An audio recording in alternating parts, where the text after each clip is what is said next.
지난 정부 비정규직의 정규직화 정책에 따라 정규직이 된 고속도로 수납원 5,000명. 이들은 도로공사 자회사인 한국도로공사 서비스 소속이 됐습니다. 이 회사의 현재 인력 정원은 6,300여 명. 하지만 3년 뒤엔 정원이 1,041명 줄어듭니다. 정부가 통행료 수납 자동화 등을 이유로 대폭 줄이기로 한 겁니다. 재배치가 될 수밖에 없고요.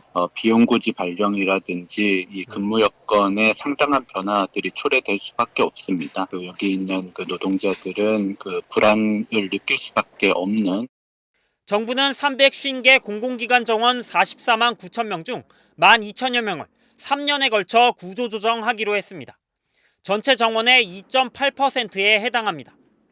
먼저 17,000여 명을 감축한 후 이 중 4,700여 명은 국정과제 이행, 안전 등 분야에 재배치하는 방식입니다. 인원으로는 한국도로공사 서비스 조정 규모가 가장 크고 이어서 한국철도공사, 검침을 담당하는 한전 MCS 순입니다.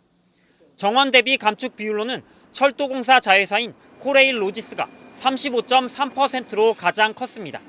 전체 정원 3명 중 1명이 줄어드는 셈입니다.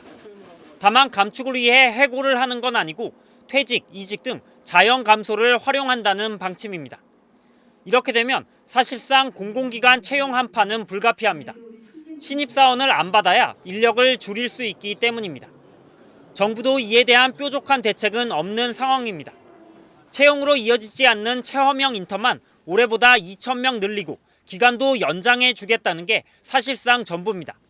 2만 1,000명 정도를 체험형 인턴을 확대하는 쪽으로 공공기관하고 협업을 할 예정이고, 큰 문제가 없으면은 다시 재연장을 한다든지 해서 좀 더 안정적으로 좋은 어떤 업무를 할 수 있도록.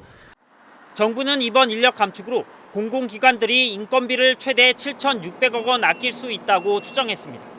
MBC 뉴스 배주환입니다.